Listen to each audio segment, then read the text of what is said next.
Merhaba arkadaşlar, yepyeni haberlerle karşınızdayız. Hande Erçel'in anne hasreti dinmiyor paylaşımı duygulandırdı.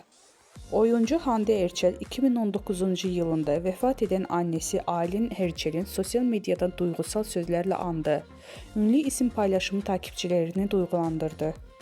Hakan Sabancı ile sürpriz ayrılığının ardından magazin gündeminden düşmeyen oyuncu Hande Erçel, sosyal medya hesabından duygusal bir paylaşım geldi.